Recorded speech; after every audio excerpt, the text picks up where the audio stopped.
A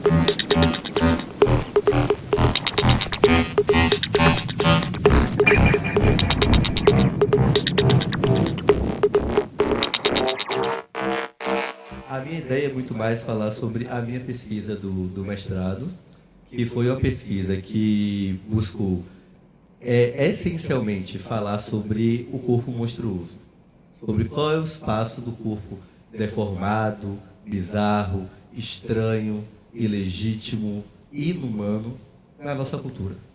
Então, para isso, na minha pesquisa, eu precisei voltar no tempo. Então, voltar no tempo para tentar entender um pouco sobre a história dos nossos corpos e identificar muito mais quais são as fronteiras, ou quais são os discursos, imagens e representações que falam sobre o que é normal, o que é anormal e como nós nos construímos enquanto corpo humano. O que é mais interessante disso. Então, nesse meu resgate histórico, eu vou à Idade Média, que muitas pessoas vão chamar de Idade das Trevas, só que de trevas aquilo não tinha nada. Era muito mais interessante em algumas circunstâncias do que os tempos contemporâneos. E na Idade Média, eu inicio a minha fala tentando colocar algumas questões.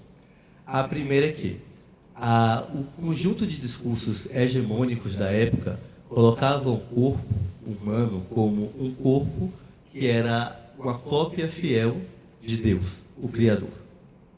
E esse, por ser o Senhor da criação, ele era perfeito, então a sua imagem e semelhança também deveria ser perfeita. E nessa época, o que circulava entre os discursos teológicos, principalmente aí eu trago Santo Agostinho, ele colocava o quê? Que todos os corpos que não fossem perfeitos eram frutos da relação com o diabólico. E esse diabólico, ele era muito perpassado por uma questão que hoje a gente pode dizer que era extremamente machista, que era a mulher, ela possuía um corpo e esse corpo transmitia, através da sua volúpia ou do pecado, a forma de criação da monstruosidade. Ou seja, era através do corpo feminino que o monstro vinha à tona. E que monstro era esse? Era o anão, eram corpos deformados, eram corpos que necessariamente não estavam ligados a uma lógica de um corpo canônico, de um corpo belo. Se a gente for pensar nessa própria Idade Média, final da Idade Média, o renascimento cultural europeu ele estava lidando muito mais com o resgate de valores estéticos da antiguidade, que seria do corpo perfeito greco-romano, dá uma beleza extremamente interessante. Só que, ao mesmo tempo, na cultura popular daquela época, existiam vários corpos que rejeitavam aquilo. Eram corpos, já experiências corporais que já estavam estabelecidas e que necessariamente não eram perfeitas, não eram belas. Só que o que acontece? Ao passar por esse período histórico, na minha pesquisa eu fiz questão de pontuar aqui. Esses são discursos hegemônicos desse período. Só que há algo que é muito importante que está acontecendo daí, que é a saída a transição histórica, da saída da Idade Média para o começo da modernidade. A ideia de corpo em si, ela vai ganhar um conceito. E aí eu vou dizer o quê? A ciência, de certa forma, ela surge como a catalisadora de discursos para dizer o que é o corpo e o que é o corpo humano.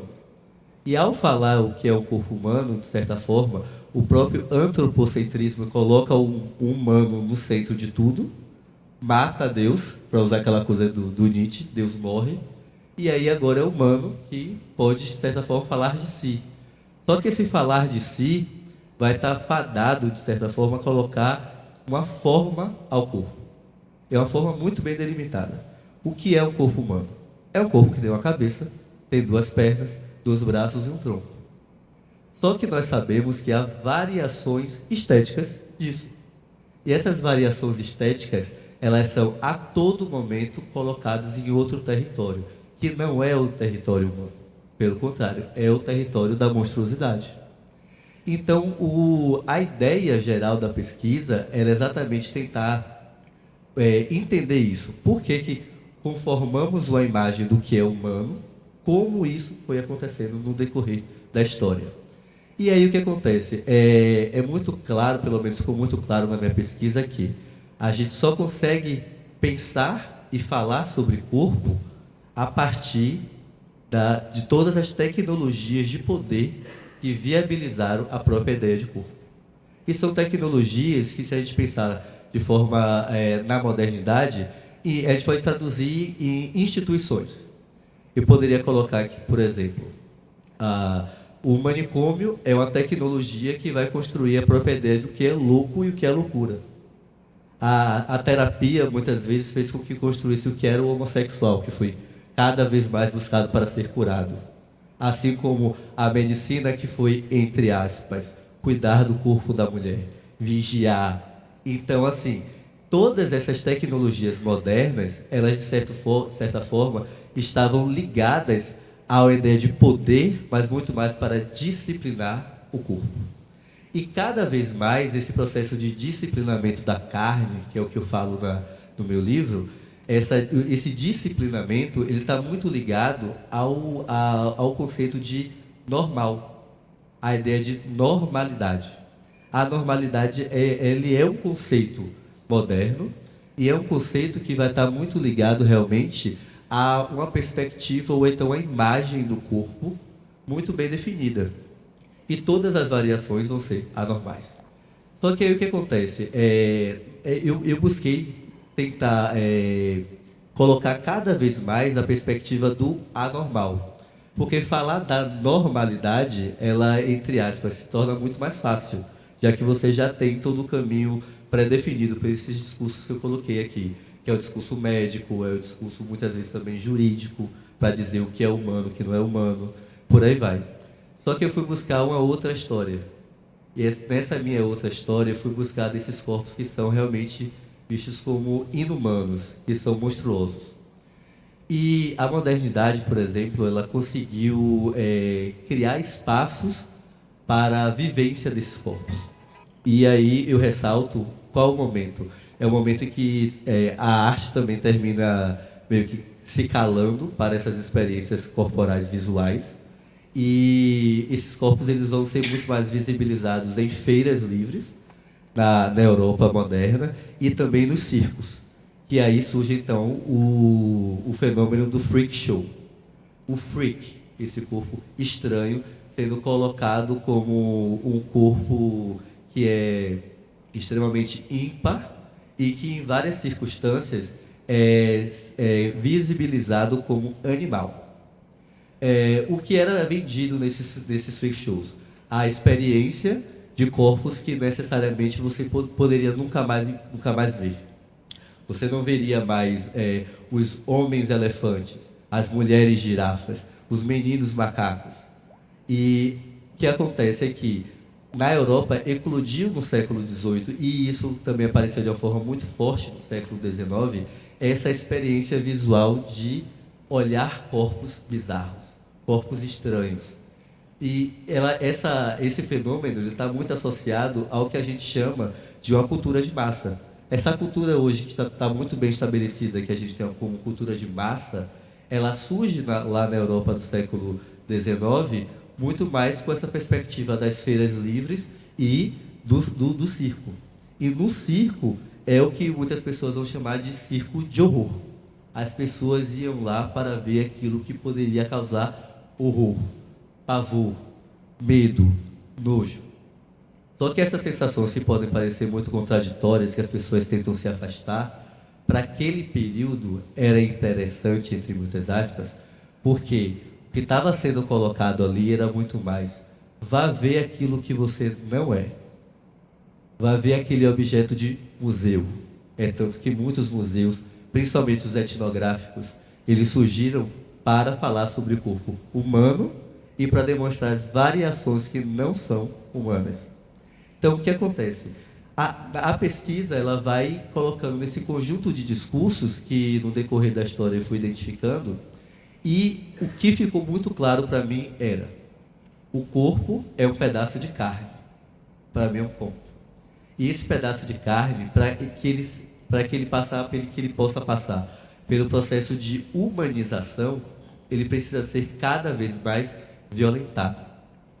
E a violência, ela vai partir de quê? Algo que o Odailson colocou muito interessante. Vai passar por uma perspectiva de poder que vai estar ligada a gênero.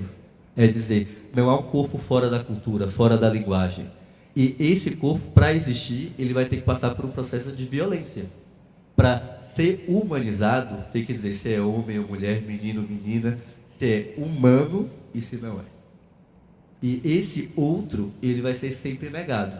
E essa negação, ela vai estar muito baseada em algumas situações como uma relação com aquilo que é estranho. E aí eu vou lembrar do Freud. O Freud vai dizer que o quê? O estranho, ele é familiar. A gente vai olhar para aquilo que é estranho e vai sentir desejo por aquilo, porque a gente também vai se reconhecer naquilo. E aí, de certo modo, se a gente for pensar e trazer isso para algo bem mais contemporâneo, todas essas perspectivas que a gente tem aí de opressão, o que muitas vezes vai estar ligado ao afastamento do outro, que é o estranho, nos é familiar. E aí a minha ideia era muito mais colocar isso, como muitas vezes a nossa história é vista como uma história muito mais ligada ao corpo belo, ao corpo comum, ao corpo que é dado, mas que ela esconde cada vez mais corporalidades que são estranhas, que são bizarras. E que essa história, ela precisa ser contada, precisa ser colocada à vista, não ser mais ser visto como algo que é insólito, que tem que estar no canto. Por isso que eu optei por falar isso, do estranho, e de me colocar nesse espaço de estranhamento para tentar dialogar com vocês. E ao mesmo tempo para tentar colocar aqui um manifesto para que a gente possa conhecer um pouco mais sobre a história do corpo. O corpo tem uma história, é um dado histórico. Os nossos corpos, eles estão repletos de discursos e de poder. Então, todas as manifestações que a gente pode identificar no contemporâneo que podem nos causar estranhamento, aqui o meu manifesto seria: vivenciem a estranheza. Que é nesse momento de estranhamento que a gente pode, de certa forma, quebrar com o canônico, quebrar com o que está dado, quebrar com, muitas vezes, com rotas de poder que nos oprimem. É muito mais isso que eu queria falar para vocês. E eu vou deixar para o debate, a gente possa dialogar melhor. Obrigado.